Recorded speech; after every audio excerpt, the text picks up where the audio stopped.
So I just read over the consult. You had it labeled as human aggressive. Are you the husband, sir? Yeah. Are you the one that's had the instances? Yeah, I was his treat. Your history, okay.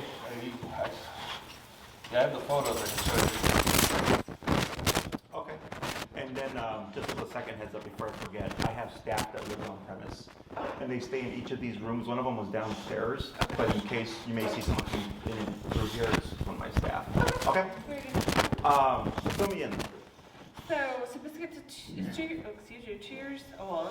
COVID dogs. We got him during the pandemic. So he's been home, right, with us from the beginning. Very attached to me. Okay. And I he only lets me walk him unless when I'm home. So if I'm home, only I can walk him. Like, will not let him walk him at all. If I put him in his leash and harness when she's home, he backs up, and goes right next to her. He just stares at me. Sure.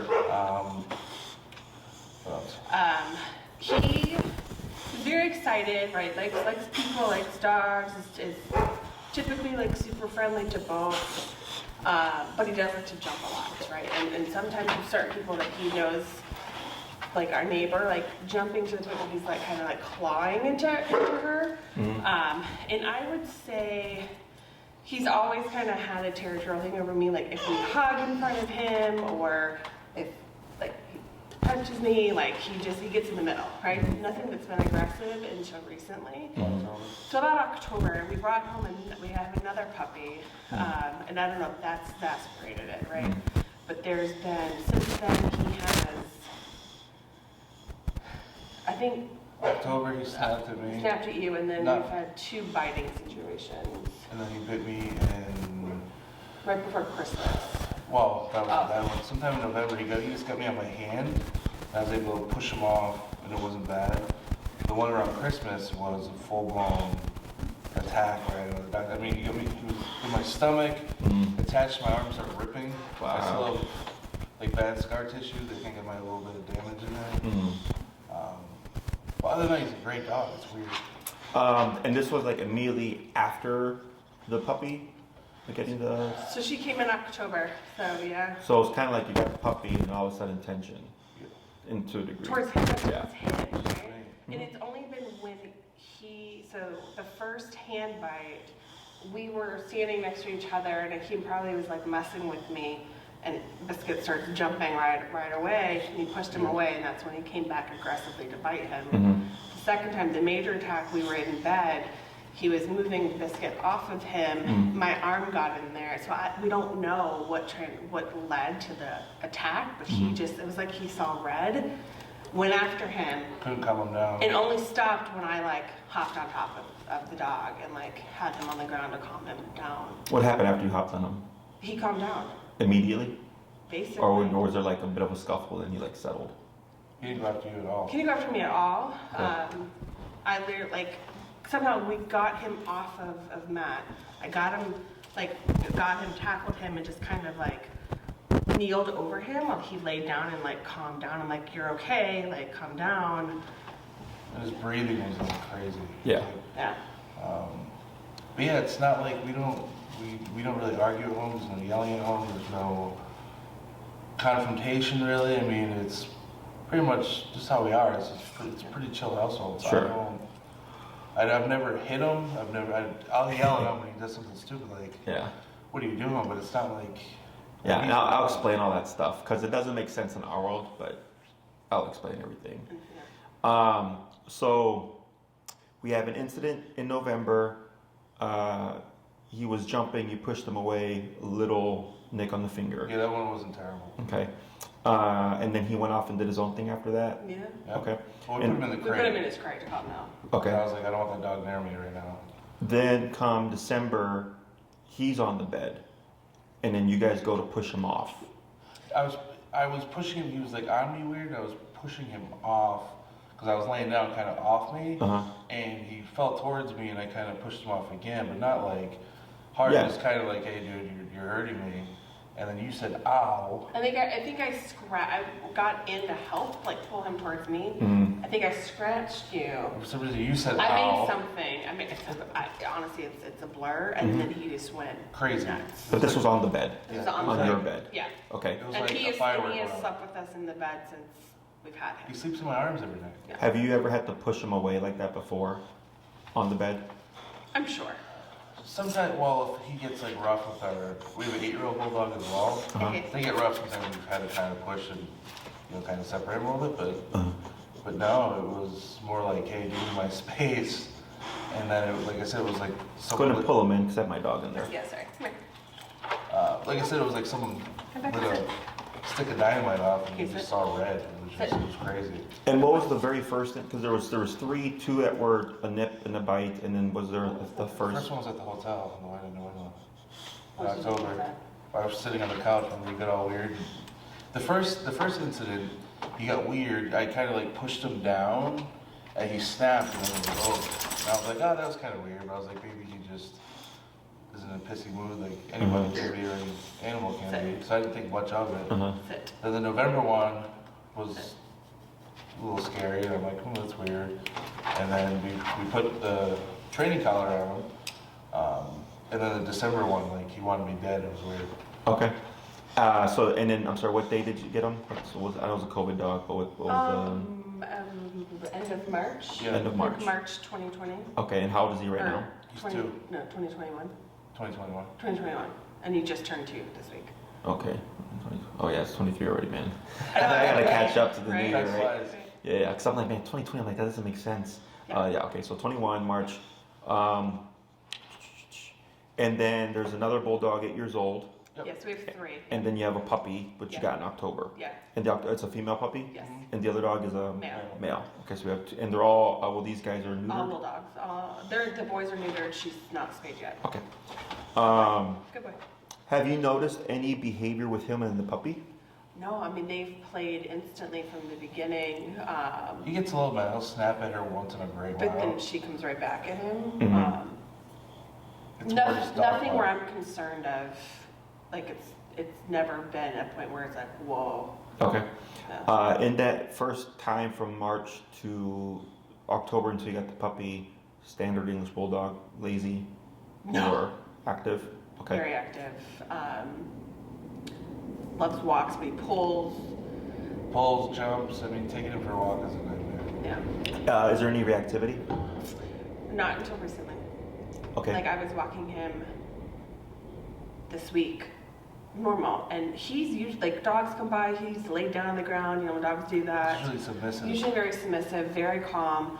This man was walking his, I don't know what kind of dog it was. It wasn't on the leash. The dog did not even come near him, and Biscuit just growled and barked like, and I was like, where? And like kind of lunged, and I thought that was super strange because I've never. I'm sorry, what kind of dog was it again? Probably a mutt. I don't What was the know. energy like? Calm. Just Calm? walking. Yeah. Okay. But then literally the next walk that day, a golden retriever, totally fine. Interesting. Yeah. Okay. Same. In What was the time of day? Morning. Morning? Morning. Yeah. Okay. And that was the like only instance that you've seen leash reactivity, or has been That others? was unprovoked. Like he's had a dog kind of like snap or jump at him, so then he jumps back. Sure. But otherwise, no. It Okay. was like someone would just walking by normally. I gotcha. Yeah. Okay. Anything else? No, I mean, the training collar, whatever you want to call it, e-collar, or that he's a completely different dog with that on. I mean, he's almost, I won't say depressed, but he's not himself with it on, and I feel terrible. Like having to subdued?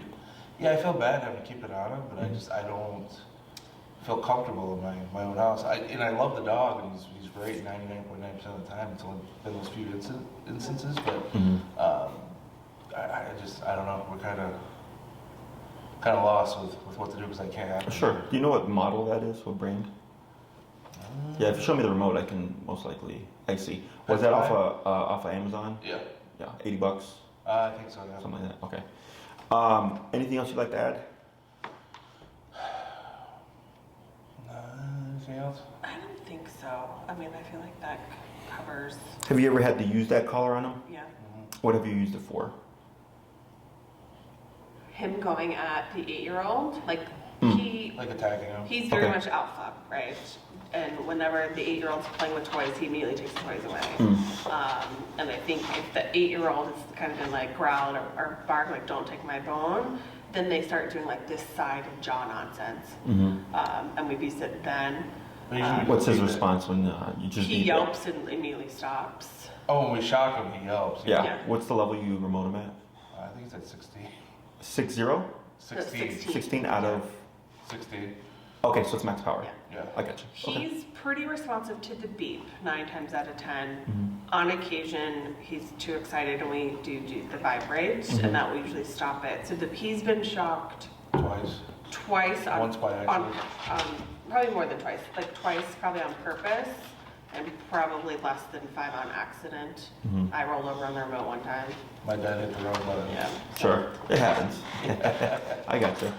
So, But yeah, I try. I mean, obviously, I don't want to do that to him. It's, Mhm. you know, except for being attacked a few times. Like I say, he's a great dog. Mhm. So, but you know, we don't. If it happens again, I don't want him because I can't live like that. Yeah, I gotcha. Okay, so a lot of stuff that I hear, I don't want to say frequently, but it's like a day in the office Yeah, for yeah. me, okay? So in terms of what may have triggered that behavior, it's possible it's tied to the puppy Okay. because it does create a social dynamic change. for sure. Is it? Am I 100% like that's the answer? No, but I'm up there in terms of like yeah, like even though his behavior with the puppy is perfectly normal, Yeah, it changes the dynamic of the home. yeah. Okay, so that's something that people that they're not really aware about is, you know, let's say we have a couple, they have a dog, and then the dog's 3 years old, and then they bring home a puppy or another dog, it's a shift. For sure. Because you're bringing another a totally different type of energy, right? You just said something, you said he's definitely the alpha, Yeah, right? So that's what we're talking about. Yeah. So like, let's say you brought in another alpha with this guy. Well, they're gonna have to settle that. Yeah. Okay, so then we usually see conflict between dogs. So in some cases, people adopt another dog, and it's just tension from the get-go, and they're constantly fighting because they're trying to establish who's who, and dogs will fight to the death. I've walked into homes with dead dogs. Okay, because they think primitively, they think like animals. They're not like us. Whereas, like, you know, if you invite a guest into your home, the expectation is they would respect your home. right. Right? But let's say you invited someone over and they just go up to your fridge, they just help themselves to a beer with any kind of invite. It's the first time they've been there. Maybe it's a friend of a friend, so you don't even know them that well, right? It's gonna probably make you feel uncomfortable because you're like, yo, you just kind of made yourself a little too at home, right? It's one thing if you're like, yeah, help yourself to the fridge, I got a beer, and it's another thing when they just walk in like, hey, how are you? And they just make themselves at home. Does that make sense? Yeah. So even humans have this dynamic, but since we're socially aware, so to speak, we would know not to do those things, or we would at least ask, oh, like, hey, man, help myself to the fridge or something. Like, yeah, sure, make yourself comfortable. Dogs don't do that. Right. Dogs, it's straight up like if they're both equal stature. I use a scale of 1 to 10, for example, 1 being really submissive, 10 being like top dog type of thing. So if we got 2 8s or dogs that are near each other in rank, there will most likely be conflict. Okay, and it gets a little bit more complicated because then we have to weigh if one dog is very heavily fight response and another dog they're confident but they're not that tough in fight response, they would most likely submit. Yeah. So even though they're the same rank, so to speak, one's not willing to fight. Angus. You know, so then they back off, Yeah. and that creates harmony. Because Yeah. like, okay, cool. So I know that you're a subordinate to me. No need to fight you because we've got that settled. Does that make Yeah. sense? Mm-hmm. So when you bring home another dog, it changes the dynamic. Okay. Now, in my book, it's always humans on top, dogs on bottom. We always make the weakest dog the most socially powerful dog, so to speak, right? So like I have my 60-pound pit, I have an 8-pound Chihuahua, and then we have a 70-pound Great Pyrenees mix. Okay, my pit and my Chihuahua are the oldest. They're 12 years old. The 70-pound is 2 to 3 years old. Okay, so my Chihuahua is top dog because he's the smallest and one of the oldest, right? Yeah. Then it comes down to my pit. She would be the second top dog because she's 12 years old. She's 60 pounds, but she's 12 years old. Yeah. And we've made the Great Pyrenees the lowest because she's the youngest, 10 pounds heavier as well, right? Does that make sense? Mm-hmm. So the way we create dynamic is essentially what we allow and what we accept from the dogs. Obviously, there's a lot of stuff I just don't accept, but I let my Pit and my Chihuahua get away with stuff that I wouldn't let the Great Pyrenees get away with. Does that make sense? So there's always some kind of hierarchy. Humans should be in charge of establishing that. Most people don't know how to, and or just think that dogs are amicable creatures that don't have issues and they should coexist. And if they don't coexist, then something's wrong with them, right? Or we did something wrong, like abuse them, which is not the case. Like somebody has to set the tone, and it has to be the owners because you're the ones that know better. You're the ones that know like what's acceptable and what's not acceptable, right? Because people are surprised when the youngest dog starts to bully the older dog. They're like, I don't get it. Like, why is the youngest dog bullying the older dog? Like, it should be respectful. I'm like, because the older dog is now weak energy. And you have to think in their world, if they're primal creatures, basic instinct is survive and replicate, right? Live and or reproduce. Now, if you take away reproduce, all that's left is live, right? So if the 8-year-old is top dog and a senior-ish, right, and older, they're not as strong to protect the home. Does that make sense? Yeah. So then the younger dog's gonna wanna push that dog to the side because that's the dog that would then technically be in charge of the safety of the home. He definitely wants to protect the home. I mean, Does that make sense? Yeah. So, and you know, there's it's more nuanced, but that's like a real basic kind of blanket like explanation, okay? Yeah. So now if we look at the dynamic, you know, you got a dog during shutdown stuff, right? So potentially not enough socialization and all that. This doesn't have to do with socialization, in my opinion, simply because it's internal. Yeah. Right? It's one thing if you're like, hey Jesse, we can't have guests come over, like it's a living nightmare. This dog like is territorial with everybody and we have to lock them away or something, right? Which I do get cases like that from 2020. Yeah. Which makes complete sense. And when 2020 happened, first thing that I thought was dogs are gonna become more territorial and dogs are gonna get separation anxiety because no one's leaving their homes right now, right? And that's exactly what happened. Yeah. yeah, I mean, if she goes outside to get the mail, to get food delivered, to leave for work, he is just yelping. Mm-hmm. I mean, it's just, he just sits there and cries and cries and cries. We stop at a store and we're home, he's in the back seat, he's crying, clawing at the door. So Sure. Yeah. He is attached to her like crazy. It's real awesome. And obviously that's not healthy, It's not, no. right? So, Good point. excuse me, going back earlier, when you were giving me the information, you're like, you know, we've never hit them, maybe we've yelled at them, stuff like that, right? Is, how do I explain it? As partially why he's bullying you now. Okay, now I'm not saying to hit your dog. Right. We're saying to discipline your dog, but you have to know how to do so, right? There's a lot of things that we let slide Yeah. that empower the dog, and then one day when you decide, like, not today, and he's like, what? It's been like this for 2 years, man. Then he gets pissed. Now it's a problem. Yeah. See? So, going back to the bed situation, right? Where I was like, is this your bed? And you're like, yeah, I cradle him. Like, he sleeps in my arms and stuff like that, right? It's been like that without issue until December.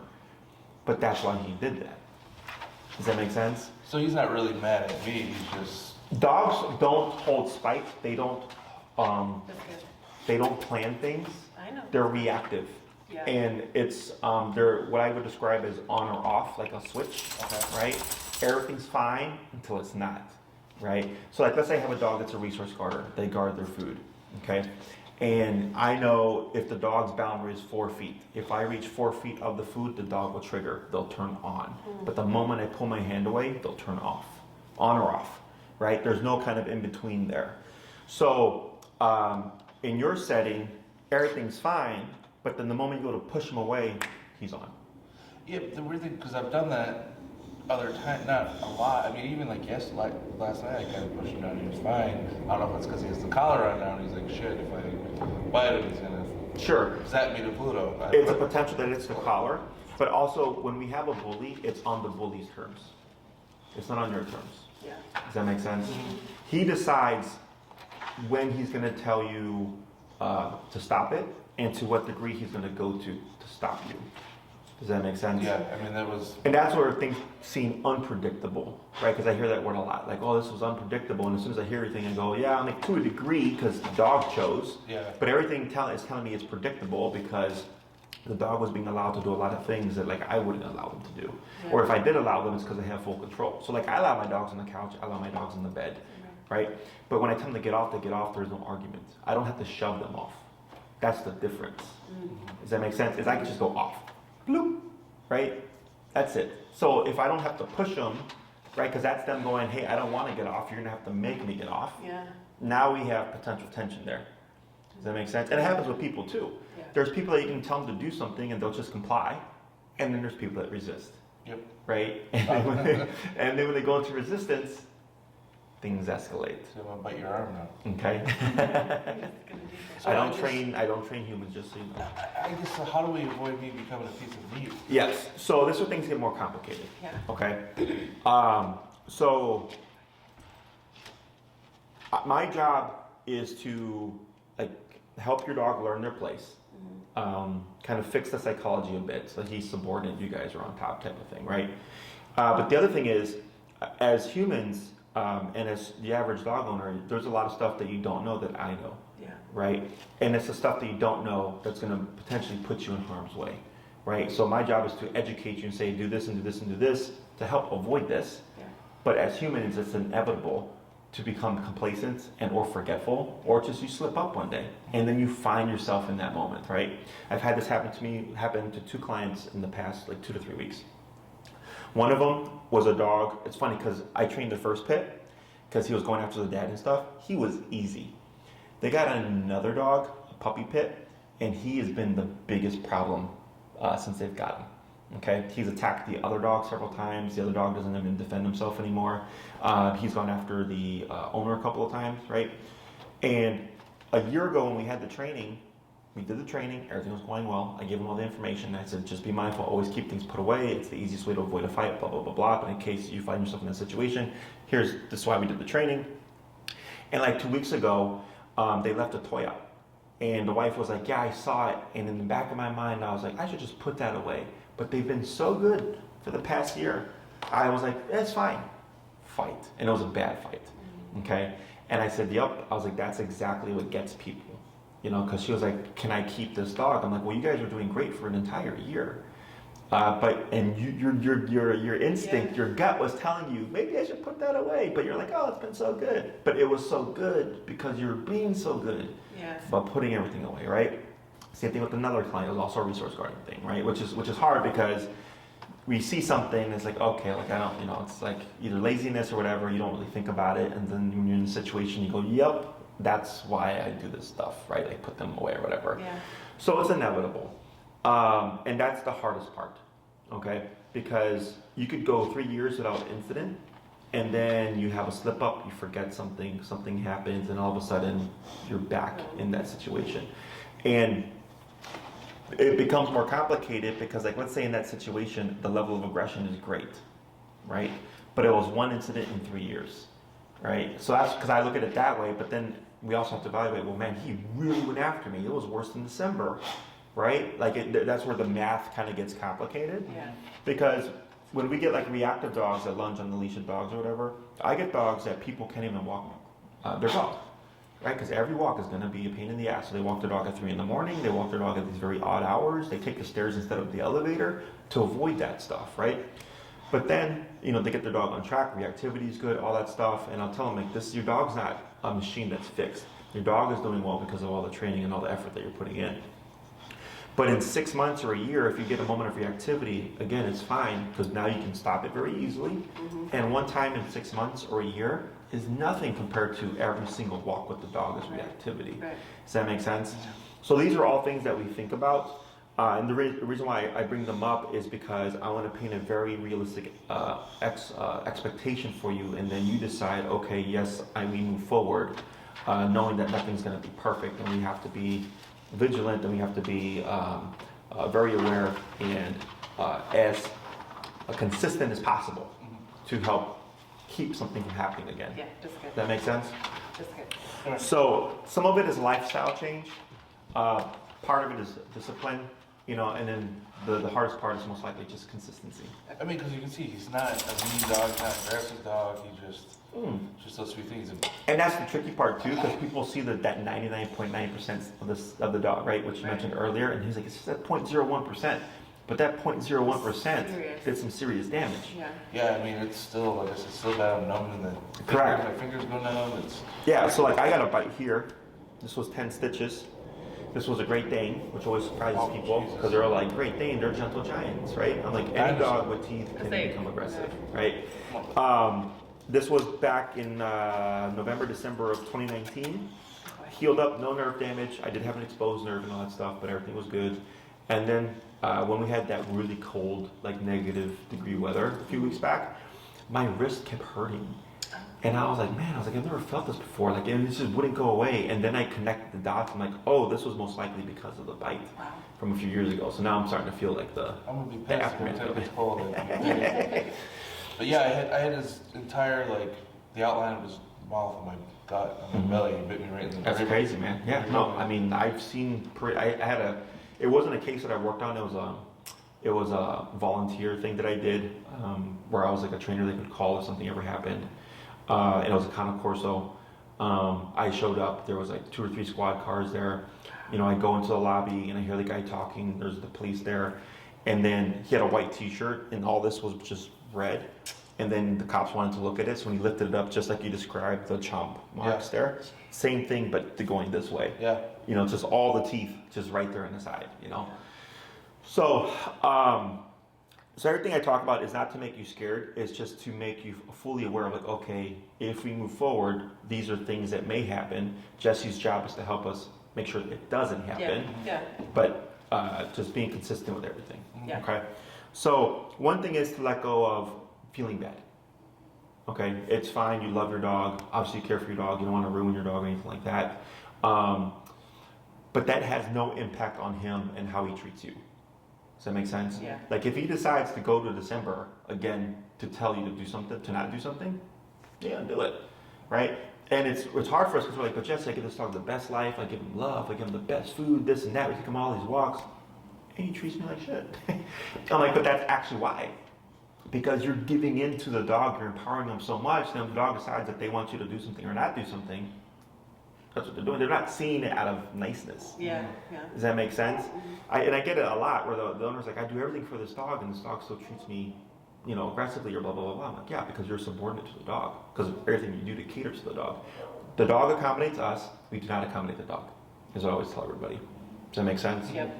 And we don't have to be mean to the dog. We don't have to be abusive to the dog. But we do have to talk to him in his own language. Okay? So as you are fully aware, dogs are physical animals. They nip and bite each other. You've seen this with your puppy. You've seen this with your older dog. And obviously you've seen this personally. Right? Dogs are physical creatures. There is no conversation. There is no, hey dad, I'm in a bad mood right now. If you try to push me off, I'm going to let you have it. I'm just warning you. Right? It's just, oh, you're putting me in that situation, and today I'm just really not feeling it. I'm going to let you know how far I'm willing to go. Boom, there we are.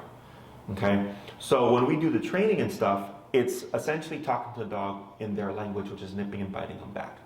And we don't go trying to force the situation. Okay? In some cases, it is a part of the equation, but more often than not, we just use obedience as an indirect way to get discipline in the dog's head so the dog starts to think, you know what? Now there's consequence for things. Yeah. Like you mentioned, like when he's got that collar on, he's a different dog, right? Because you've used the stim or the shock function, which is the physicality, to let him know, hey bud, we got consequence for you too, right? That's why he behaves differently. And you shouldn't feel bad about that, okay? You're not doing it out of meanness. You're doing it out of necessity, right? So like I was raised old school, like I was spanked. My mom and dad did not like being spanking me, right? But they did it because they knew, at least at the time, like that's how we deter things, right? The punisher. And me, I learned from that. So, and in my opinion, that's why I'm as disciplined as I am now, okay? Because I was raised with discipline, and I'm comfortable with it because that's, in my opinion, when they did discipline me, it was in a fair manner. Yeah. It wasn't over the top, right? It was explained to me and this and that. They're like, hey, if you want to avoid it, you don't do that again, right? So I understood the rules, I understood the consequences. I have friends that were also spanked and are completely against it. And when I've spoken to them, in their opinion and experience, it was over the top. And I find it to be very interesting that they're not willing to raise their kids the same way because of how they were introduced. Does that make sense? Yeah. But for me, I'm all for it, Yeah. right? But in my book, I'm like, I was disciplined fairly. You know, I didn't feel like it was over the top or anything like that. And I have other friends that weren't disciplined that way. They were given timeouts and stuff, and they're not exactly on the right road, in my opinion. And I just look at these things because it's all social dynamic, in my opinion. And I find it to be very interesting, Yeah, you know? yeah. And it's all according to personality, of course, because I've also, like I had an ex-girlfriend who was a super soft personality who was not spanked. She was scolded, and that's all she needed, right? So for some dogs, there's some dogs that you could scold, and it works to a degree, right? There's other dogs that are physical. This is where your dog is in my book, okay? Yeah. So we don't come into it going, bad dog, slap the dog at 100 or whatever. But if we have to go there, we do. So then the dog thinks, okay, if you tell me to do something and I don't do it, you will go there, okay, if you have to. So then they start to think, all right, well, if you're willing to go there, am I willing to go there too? Does that make sense? Now we have a dynamic where the dog has to evaluate their decisions, and that's why we have consequences, okay? Questions on any of that stuff so far? No, I That mean, may make sense. so I guess it's probably gonna be wearing that collar for good. Not for good. So that's where things get tricky, right? Because with remote collars, dogs can get pressure sores. He had one before, it was like this Yeah. awful Yeah. red rash. The other thing is bulldogs are notorious for having skin issues, Yeah. and like almost every bulldog that I've worked with, English bulldog, it's been a pain in the ass with the collar. Just so you're aware. Yeah. Okay. There are special adapters that are hypoallergenic and stuff like that that they do make. There's also comfort pads and all these things. The key thing is making sure that we rotate it frequently enough that it doesn't irritate the skin. I had one bulldog in particular that as soon as that metal touched the neck, it could be 5-10 minutes and it was just red, right? It had like really bad skin issues. So that's one thing, right? Because then it's like, well, if there's skin issue stuff because of the metal, because I would not use this collar, okay? You would use a professional grade collar. This one is what I would describe more as a shock. When we talk about the remote collar, the way the stimulation is delivered is different depending on what you're using, okay? Professional grade collars are similar to miniaturized TENS units. Are you guys familiar with a TENS unit? You ever been to a chiropractor, physical therapist? No. You ever seen those machines that move people's muscles? Yep. Yep, that's a TENS unit. Okay, they use a lot in sports therapy and all that stuff. If you have like back pain, if you go to Walgreens in the back section, you'll see what's called TENS units. It looks kind of like a bone, and you put it on your back, and when you turn it on, it contracts the muscles to help relax them and ease back pain. So you don't want pain, you want it to kind of contract rather than be like... So it's uncomfortable. The higher you go, the more uncomfortable it gets, for sure. Was this one shocks?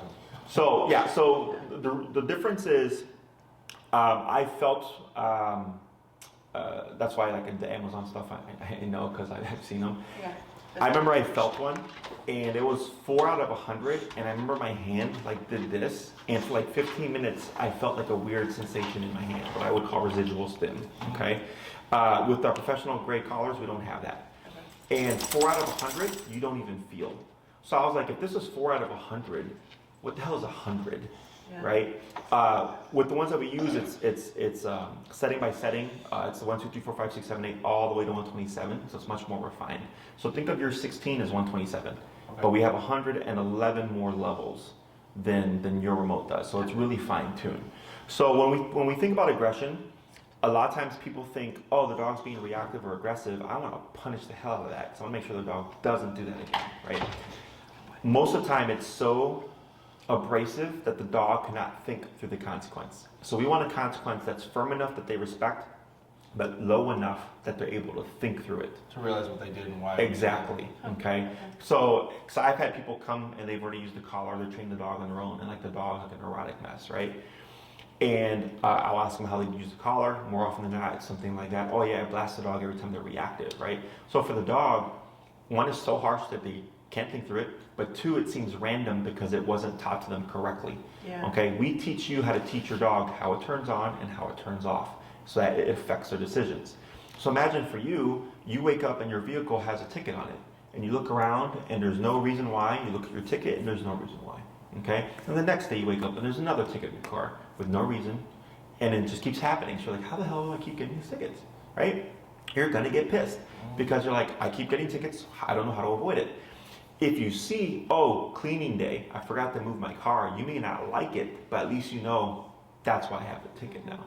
Does that make sense? Yeah. So then the next time you see that cleaning day sign, you're like, oh, I'm not gonna park on this side because I don't want that ticket again, right? That's the same thing for the dog. They have to understand what the consequence is, why it's happening, what they can do to turn it off, and what they can do to turn it on. And that's what affects their choices. Yeah. So that's what I was saying earlier. He needs discipline, physical consequence. So he's like, oh, you also have the ability to bite me. But at the same time, he has to know why. So then he starts to think to himself, so I really want to make that decision right now. Okay. Also, there's going to be lifestyle changes. The sleeping in the bed thing, I would just get rid of. Okay. Because there's no guarantee that he will do it. He won't do it again. Okay. You could have him with the collar on, and let's say he triggers. Well, now you got to find the remote.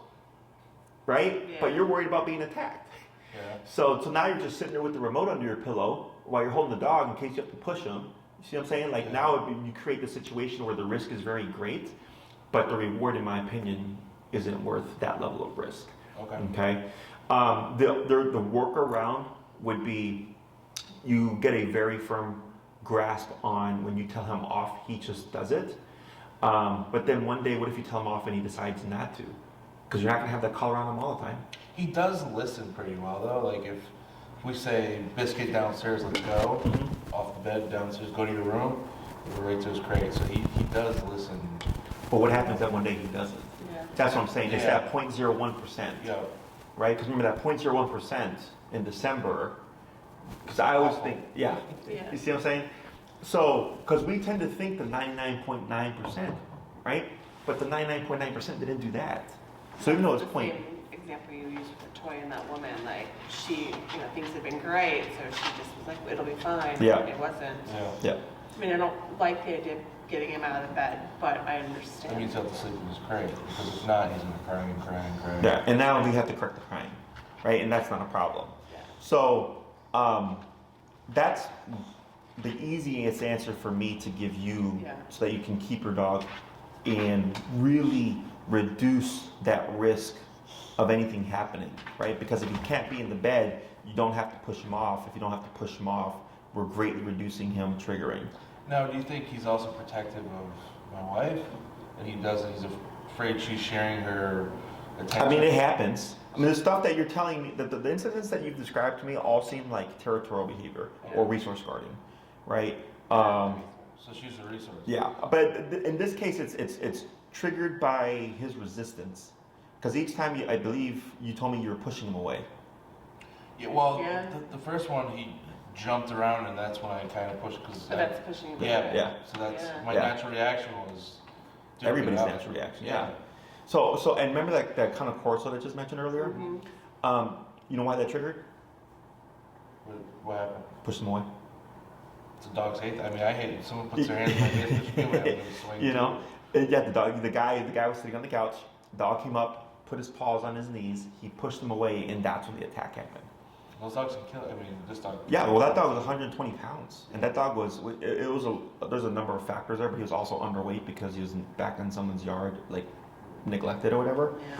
So there's more to it, but yeah, just pushing the dog away triggered, and he was completely fine with the other roommate. It was only one particular roommate the dog kept going after. You know. I could push him all day long, and he'd She never could- do that to me. Kick him in the rear end if she wanted. He wouldn't do anything. He Sure. just- You know, I mean, that's just, it is what it is. And we can debate and kind of try to figure it out. Never will. Yeah. Until he can tell you in the therapist's office, hey, this is why this happened. I'm sorry. So in his world, I'm top dog. Just Yeah. so you know. Well, so I don't that's, mean to make fun. no. It's attachment, Yeah. right? So if we have attachment, what does that mean? It just means that you always want to be with that person. Which is kind of like, Doesn't want to share. ownership. Yeah, ownership. Yeah. Ownership, right? So it's not so much that top dog. So he owns you. Is that you're his, right? So when you leave, right? So like, let's say we have a family with a child. It's a 4-year-old child, Yeah. and that family wakes up to that child missing. You're gonna freak out. Why? Why would they freak out? It's missing. I mean, It's missing. It's a 4-year-old child. Yeah. How are they gonna take care of themselves? Yeah. Right? There's a lot of bad people out there, right? Yeah. But if that child wakes up and the parents are missing, they may be scared because they're alone, but they're not scared for the safety of the parents. Does that make sense? Yeah. So when we talk about the separation anxiety and stuff like that, but the attachment thing, it's similar to that. Where he goes under stress, like, wait, I didn't give you permission to go. Where are you going? Can you take care of yourself? Yeah. Right? I'm not there with you. I'm the one that calls all the shots. That's interesting. That's also why he won't go on walks with me. But again, if she's not home, Fine. great dog. I mean, he's always a great dog most of the time, but you know, But it's too, like, we were downstairs and I was putting something in my purse and I gave him the leash and he was like, he like pulls directly to me, right? So it's funny. I think Yeah, it's- and that we can work through as well. Like Yeah. that, those are the easy things. Yeah. Obedience, stuff like that, That's good. stopping the crying when you leave and all that stuff is the easy stuff. The Yeah. hard stuff is the aggression stuff. Yeah. Okay, because the consistency of keeping up with the rules, making changes to our lifestyle that we're not going to be happy with, right? And it's hard. now if we're gonna create him at night, should I be out of our bedroom or could I be in the bedroom? You could be in the bedroom. Okay. I don't care. I wasn't sure if that would be downstairs. No. I mean, in my book, the more kind of indifferent, like I'm doing this because that's the best for you, like who cares how you feel about it, which sounds bad in the human world, is the approach that I take. Yeah. Because it's the caring about the dog that makes it appear as if you're weaker to the dog. Because remember, he doesn't see things like we do. Yeah. He doesn't see you do stuff out of niceness. Yeah. He doesn't view it that way. So like when we, like right now you're petting him, right? Yeah. To console him because he's getting a little bit worked up. Yeah. You know what you just told him? It's okay to act that way. Yeah, you should feel like this here, Yeah. right? Petting is a reinforcer. Petting tells the dog, yes, do that again. Whereas I would just hold the dog and give them some direction and not pet them or try to soothe them so that they figure it out on their own, right? But that's not how our brains work because Yeah. we're thinking like humans, right? So that's why, like I mentioned, I know a lot of stuff that you may not know, Right. right? So as I start to educate, you're gonna be like, man, you know what, we've been doing this all along. So one thing is when dogs become reactive, most people try to console their dog. It's okay, it's our friend, it's okay. Yeah. But that energy is soft. It's okay. It's our friend, right? And in the petting, is telling the dog, yes, you should do this again. So many years ago, I used to do protection training, which is training a dog to be aggressive on command for like home protection, all that stuff. Guess what we would do? Piss off the dog and pet them when they did the thing that we wanted. And said, good, right? As soon as they started barking at a person, good. Yeah. Because we wanted to harness that behavior, okay? But people are doing it to console, but the way the dog receives it is, you want me to keep lunging and barking at this dog. You want me to keep lunging at this person coming into our home. So then what do I do? Well, that's where training comes into play, Okay. right? We give the dog direction. Yeah, we need to be trained. We give the dog direction. Yeah. We give the dog consequence if needed. Yeah. We always follow through, Yeah. okay? Now, the good thing is you're on the right track in the sense that you got a remote collar, Yeah. okay? You just need to learn how to use it correctly so that he understands it, okay? And then it's what changes do you make within the home so that we got discipline here, but also we want to just kind of not give the opportunity for this behavior to happen again, okay? Now, just while I'm thinking of it, so not to go backwards, but the crating him at night so he's not in the bed, because he's going to have to be in a crate or he's going to go crazy. Our 8-year-old bulldog has always slept in the bed, so if that dog's still alive, Doesn't is that matter. going to piss him off? So- Okay. So remember, my dogs, I have two 12-year-olds and a 3-year-old, Yeah. right? So Angus should be the top because He's the oldest, he's the weakest, right? And you get the puppy too, right? So they're kind of like same. Yeah. And so that puppy's like a year old or whatever and has physical strength and all that stuff. But in my book, that would be fine, right? So like for me growing up, because I'm the oldest out of 4 kids, and there was a 7 or there's a 8-year gap between me and the next oldest, right? I got to do stuff they couldn't do. For sure. But I was the oldest, and I followed the rules and all that stuff at that point, right? So I got more privileges. So sometimes you're like, how come Jesse gets extra cookies and we don't? Because Jesse's older. And Jesse gets good grades, right? And all that stuff. So same thing for your guys. If you've had no tension with an 8-year-old, there's no reason to put the same rules on them. Yeah. Now, if you did, it makes everything easier because he sees it and he's like, okay, so there's gonna not be, it's not like he's like, well, if he gets to do what I can, but if he's like, well, he was up there, I wanna be up there too. Right? He's not seeing it negatively like a child would. Yeah. Right? We're like, hey, come on, that's not fair. He's not thinking of that way. So like when we train dogs to walk with each other, if one dog is at the front, all the dogs want to be at the front. They always want to be equal, kind of, right? In that sense. Yeah. So, but if they're all kept like this and we bring in another dog, they're just going to fall in line with the other ones because there's nothing kind of out of the pack, so to speak, right? Yeah. So it's not like it's the end of the world if you have two different rules for different dogs. Main thing is that you're just consistent and that you have the tool to tell them no, you can't. So like, let's say you use the crate and they decide, hey Jesse, we'd like to evolve from the crate. We don't want them on the bed, but we don't want them crated either. I go, okay, and I give you the answer to achieve that as well, okay? Because the difference is you have a tool that allows you to tell him no. Does that make sense? Mm-hmm. If you weren't doing e-collar and it was just like food-based type training, I'd be like, no, you have to crate your dog.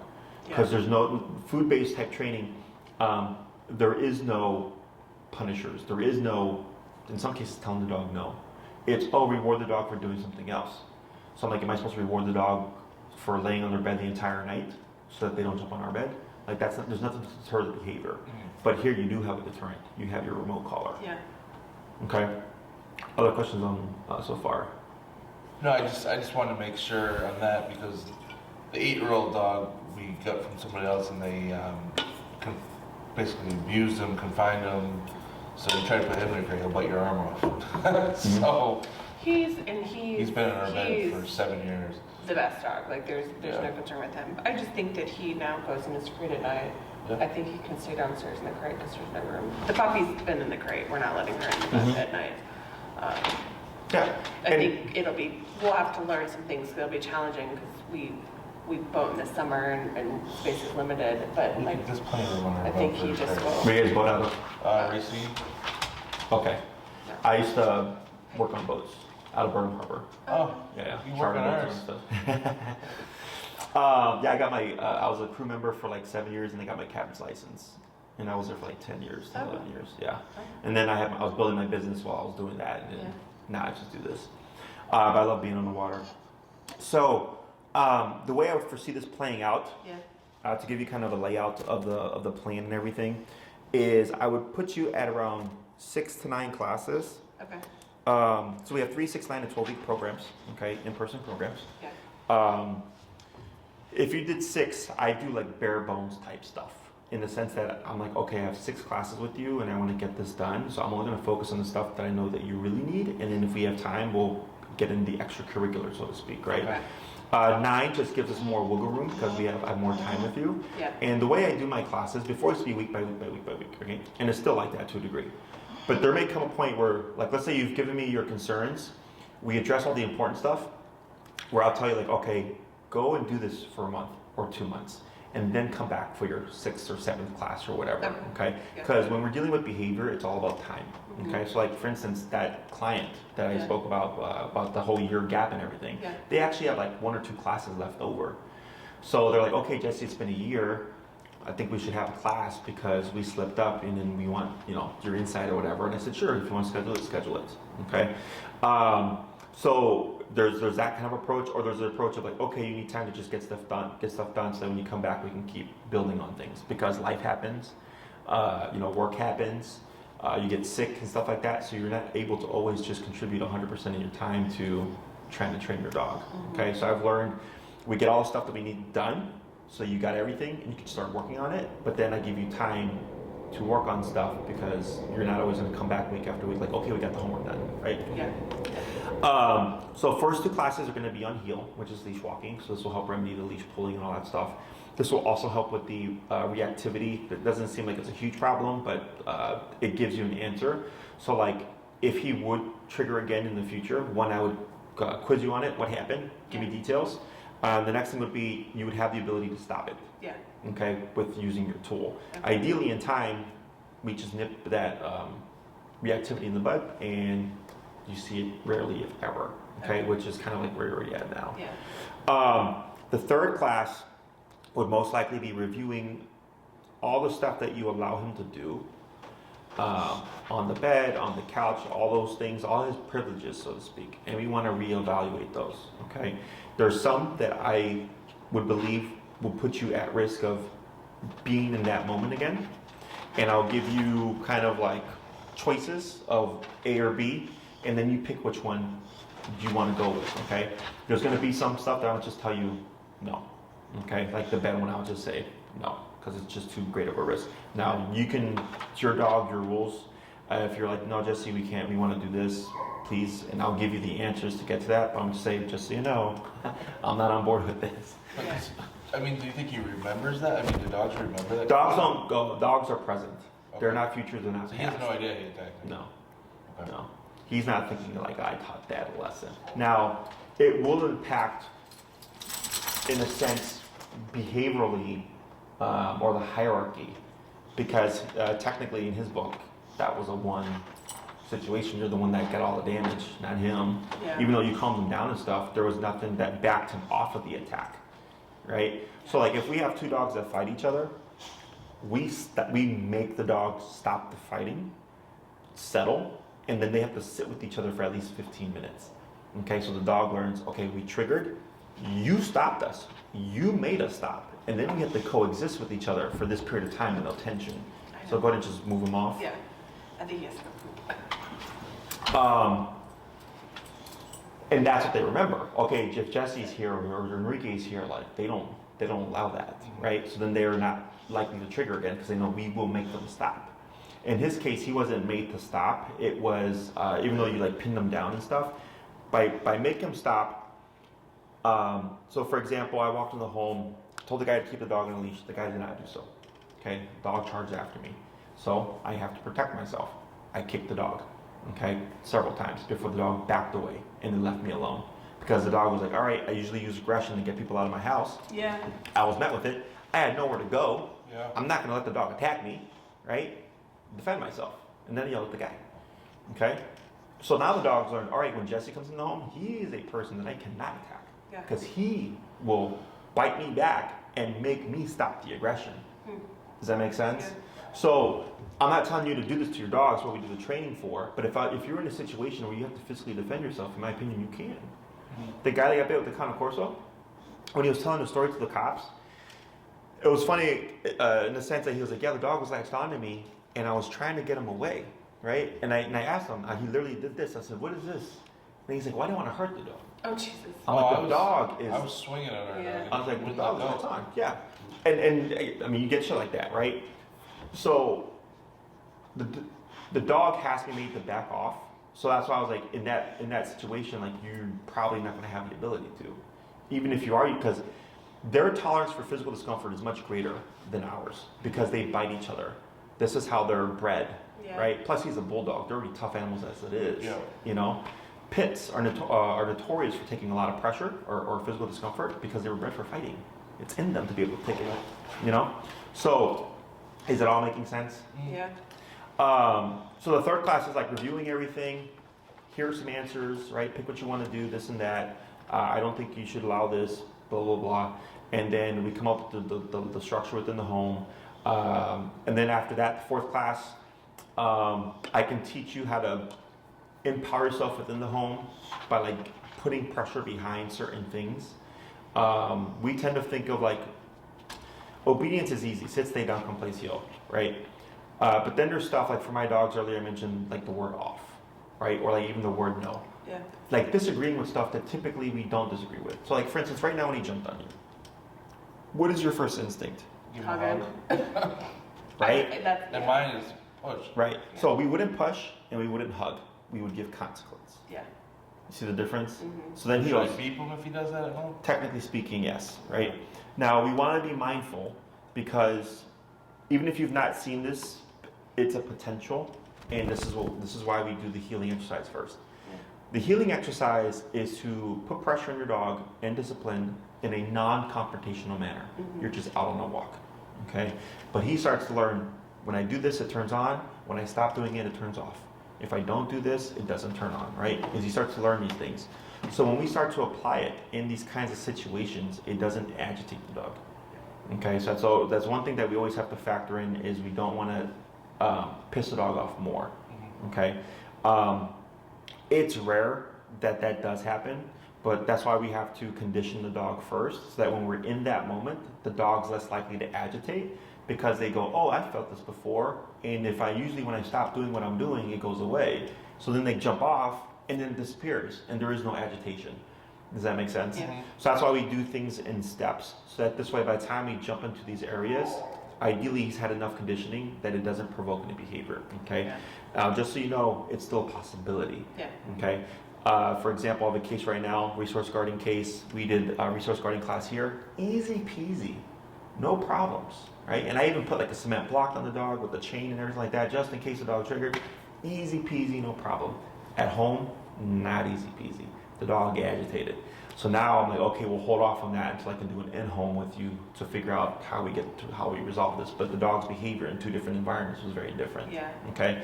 But that's why I always tell everybody when we do stuff, we take a lot of precautions because just because it's one way in one space doesn't mean it's going to be another way in another space. So I have to help you through all that stuff. Okay. So we have 2 classes on the heel, 3rd class on lifestyle stuff, 4th class on how can we empower you within the home, things that can be and should be corrected so that he doesn't think he's king of the house. Little things like that, okay, that seem harmless, but really empower him even more, okay? Classes 5 and 6, we can look at as variables. Let's say barking in the kennel is being a problem or whatever, and we need to work on barking in the kennel. We have to condition the kennel. We also have to work on the barking stuff, so we can cover that. Number 6, I mean, it's kind of like a play it by ear, you know? I'm just thinking of like stuff that you may potentially need. Now, if you want more control obedience-wise, then that's easier because it's like, okay, you want to recall your dog, you want to walk your dog, you want your dog to like go to his bed and not move for a period of time. That would add on more, right? So if you did like 9 classes, we still have the same baseline focus, we just have more time to cover more stuff. Gotcha. Okay, recall is nice just because if you let your dog run off leash, you have the ability to return him, whether or not you're in an outside environment or like, you know, in the backyard or whatever, allows you to have more freedom with your dog, but that's if you're gonna take them out. If it's like we never take the dog to the park, then it's like, do you really need it? Yeah, we avoid dog parks like to play. Sure. Because it's bulldogs and they get sick everywhere they go for some reason. Sure. Yeah. Okay. Other questions? So I know, I mean, the first attack was in the living room, second one was in the bed. So when he's out of the crate during the day, I should keep, until we start doing the classes, should I keep him in the collar most of the time? Yes. Just rotate your collar. I'm not sure what it may say it if you have the book on it or something, to rotate every so frequently. Our general rule is hour and a half to 2 hours. Oh, wow. Bulldogs, I mean, how long has he worn this for a period of time? Since the attack. Since the attack. Like all day, every day? Pretty much. If he's in the crate, like if we're gone, he's in this crate, we take it off to charge. But at night you won't have to wear But I the do crate. move it around. Okay. Because he did get one of those nasty infections. And I don't know if it was because he got water underneath it, because it was That's very, another thing, it too. was very moist. Yes. And all of a sudden we're like, oh my gosh. The hot spot. Yeah. That also happens with remote collars. Yeah. Because like if drool gets in there, Yeah. so then if like let's say in my experience with bulldogs, they tend to be drooly. Yeah. Is we rotate more frequently, like every 30 minutes to an hour, Okay. because with the moisture and in the box being there and their body heat, all of that creates an environment for a hot spot. So then you want to rotate even more and make sure that we dry them off so that there is no moisture. Yeah, I do check because, yeah, that was so horrific. I was like, oh my goodness. And that's another thing to factor in, like, you know, the collar stuff, Yeah. you know. In terms of the remote collar, you will have to upgrade your collar. You can use it for now, this is fine. So on this, Just pull them to the side with your leash. Yeah, Down. pull, pull, pull, pull. Up. There you go. so if he does it to me at home with, obviously without the leash, then should I beep him? And I know he'll get down if I beep the thing because he hates it. If you can beep them, yeah, I would avoid pushing. Okay. Okay, because pushing is going to potentially incite behavior. No more hugs, dude. The collar I would put them on is the Dr. Black Edition, the highest power collar there is. It's perfectly safe to use on them. It's meant for a 70-pound dog and over. Reason why I recommend it is because bulldogs tend to be tough dogs. Yeah. And you always want to factor in worst case scenario. Yeah. So it might be like, well, Jesse, like, you know, I promoted him at like, you know, 5 and he stops all the time. I go, yeah, but is he at full-blown aggression? Okay, so we always want to make sure we have enough power to cut through the adrenaline, cut through the aggression, and still stop the behavior. I have had dogs override the collar, even a high-powered collar, okay? Typically, they're 150-pound type dogs, so it's kind of, you go into it expecting this may happen. But every now and then we get a dog that will override it, and it's like the same size as your guy. Classic example is with this dog that we get, his name's Doug. He's a pit. He's the same size as your guy in terms of body. I think he's like 60 or 70 pounds, he's a little stocky dude. We needed 2 collars to get him to stop the aggression. Wow. Yeah, because he was so in that kind of red zone mindset. Now he's great. Now he's on a regular collar and all that stuff because we broke through all that. And in your case, we're not trying to piss your dog off. We're not trying to force the problem because it can be worked around indirectly. Yeah. Okay. I will educate you in the sense of like, if you find yourself in that situation again, how to stop it. Okay. Ideally, because remember, you want the dog to back off of you. You don't want to back off your dog or contain him. I mean, when it happened, I was trying to get him off. I've never felt power like that ever. It was like Hercules drag, like it's insane. Yeah, I mean, when I went to the doctor, they're lucky he didn't break my arm. It's so hard. I mean, it was. I believe it. No stopping. They're powerhouses. They laugh at, oh, bulldog. I'm like, no, you don't understand. That's powerhouse. Yeah. You know, and this is something people don't think about when they get their dogs, right? Like, so we have an Akita coming in for a board and train, and when they told me, I'm like, well, did you tell them that it's a power breed, they have to come muzzle this and that? And they're like, oh no. And I was like, yeah, it's a 100-something pound dog. If well, one, because they're more confident dogs, the moment you try to make them do something, a lot of times they'll come back, like they'll push away, like it's confrontation. I was like, but my staff doesn't know that because they don't have 12 years of experience. I go, you're always with these power breeds plan for it may happen. So if it does happen, you're good. The dog's muzzled already. Yeah. Right? We could work through it. We're cool. We're a step ahead. But the moment you're in that situation, good luck trying to fight. You know, like this was a 150-pound Great Dane. Yeah. You know, and I'm a professional. And at that point, I had been training dogs for 10 years, and I still got bit pretty bad. You know, so again, my job is to educate you, and I'm not trying to make you scared of much. Just you have the information. You know what you may come up against. Yeah. And I give you guidance on how there's some things we can work around because I don't believe the reward is worth the risk. And there's other stuff that we can achieve just through training and all that. Do keep in mind that with the training, you know, I give you your homework, you go off and do your homework. Some exercises like the leash walking are done outside, so you're training in the cold. Yeah. Okay, we can train indoors because I have a nice, you know, space here and everything like that. But when it comes to practicing at home, some exercises may require you to be outside. Okay. Okay. Now he needs to be where there's the distractions because he. Yeah, he's a nightmare to try to walk. Yeah. Yeah. Okay. Other questions? When can we start? So that's a question for Maria. Okay. She knows my schedule. Perfect. So easiest thing or easiest way to go about it is, you know, mull over which one to do 6, 9, or 12. Okay. If you do 6 and you decide later to do 3, you can. Okay. Add 3, we just don't prorate anything. Okay. Okay. It's you do 6, and if you want 3 more, you pay for the price of 3, Gotcha. which is more expensive. Okay. When you buy 9 up front, you're like committing, saying, hey, we want 9, so it's cheaper per class. Let's say we get stuff done with him, and you're like, hey, like he's great now. We have 4 classes left. We don't do refunds, but you could transfer it to your puppy if you like. Okay. Well, I was You know? going to ask you about the puppy Yeah. because I know the puppy's young, but I'm starting to see her have the same behavior as this one. Sure. The jumping and the. Because puppies have personality shifts at 6 months, a year, and sometimes at 2 years. Okay, so that's the thing. She's 6 months Mhm. now and she's cuckoo. Yeah. Yeah, and you can start remote training as young as 6 months. Okay. Okay, you can actually start as young as 2 months. Most people aren't ready for it until the puppy is 6 months. Okay. Now she does have a trachea issue. Would that affect that? You just have to be mindful of the collar stuff. Okay. Like you can't have a collar on the neck. Like you can't put a prong collar on a dog maybe because of the trachea type stuff. Yeah. But you could put a remote collar because there's no pressure being put on the throat. Okay. And it's just a contraction. Okay. Okay, so like I've trained Yorkies who are notorious for trachea issues. Yeah. I believe we had another dog that had trachea issues, and every time there was pressure on the throat, he would cough really bad, and he would cough for like 30 minutes, right? Oh, wow. So he was an exception because we typically don't do harnesses. Yeah. But we had him on harness with a remote collar Okay. or a gentle leader, which goes on the snout of the dog. With bulldogs, you can't use a gentle leader because there really isn't a snout for it to secure to. But yeah, there's ways around that. Okay. Okay. Now, do you think eventually we'll be able to walk him just with a regular collar and not a harness? I mean, once he's. He would have his remote collar on. Okay. Yeah. So think of the e-collar as a cop on a collar. Yeah. When you need it, you have it. Yeah. So like outside, there's a lot of variables, other dogs, off-leash dogs, you know, trains and all that stuff. You want to have the control. It's not that you're always having to use it. It's just present in case something happens. Yeah. Because why don't you like harnesses? I'm just curious. Harnesses promote reactivity. Okay, because it puts pressure against the chest, it creates opposition reflex, which is when a dog feels pressure, they want to go against it. So a classic example is he's jumping on you, you push him away, he pushes forward. Gotcha. Okay, that's opposition reflex. Okay. Harnesses also put the dog, empower the dog more in terms of physical strength. They're lower to the ground, so center of gravity is lower. Our center of gravity is at our hips. So if he's pulling on the harness, he can put his front legs and push with his back legs, which gives him a lot more power. I mean, he drags me and I'm not light. Yeah, it's because of that. We also use harnesses on protection dogs to provoke the aggression or amplify it so that we can harness that behavior. Okay. Okay. I mean, I would love to get away from harnesses because in the summer it's so hot, right? Yeah, because we gotta worry about them overheating and. Sure.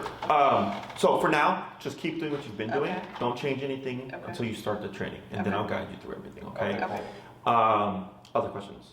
Can we, if we have a session with you and we're not both there, is that okay? Or do you prefer to have sessions with us when we're together? There's some stuff that not both people need to be there, Okay. but You're the obviously if both people are there, everybody's hearing everything the same. Right. I just think I don't want to delay things because I do have heavy trouble coming up It's and, only 2 weeks, so we can get around that. Okay. You might Yeah. have- And you can start the Sure. training and then take 2 weeks to do your thing and then come back for the third class whenever you start or whatever. It doesn't impact the training, it just gives you more time to figure stuff out. Okay. All we ask is that you let Maria know so she adjusts my calendar. For sure. And it's not like, oh yeah, by the way, we're not in town. And I'm like, all right, well, I'm here. yeah, we would do it too. Okay. And they would all be here. Yes. Okay. If for whatever reason you need it in-home, we do in-homes. There's just a $50 upcharge Okay. for the travel. We also do offer in-homes, which is much more expensive. Yeah. So a lot of people do is they'll train here, Yeah. and that 1 or 2 they need in-home, they just pay the $50 per class, and then we do them in the home. Okay? I do think that would be, it's not all of them, but we should do 1 or 2 just so that I think you see the environment, see his interactions with everybody else. Yep. And then the puppy, if we want to, I think we should do training for the puppy. That would be the same cost as his training. So if you train them both at the same time, you just pay a upcharge to extend the time of the class. Okay. Okay.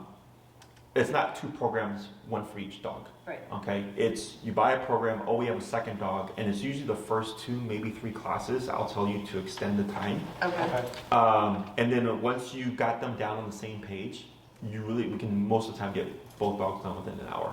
Okay. Okay, We should- and you can talk to Maria, because my next client is here, Yeah, Okay. thank you. and she can give you more insight on that stuff. Okay. Any questions that you may have forgotten to ask,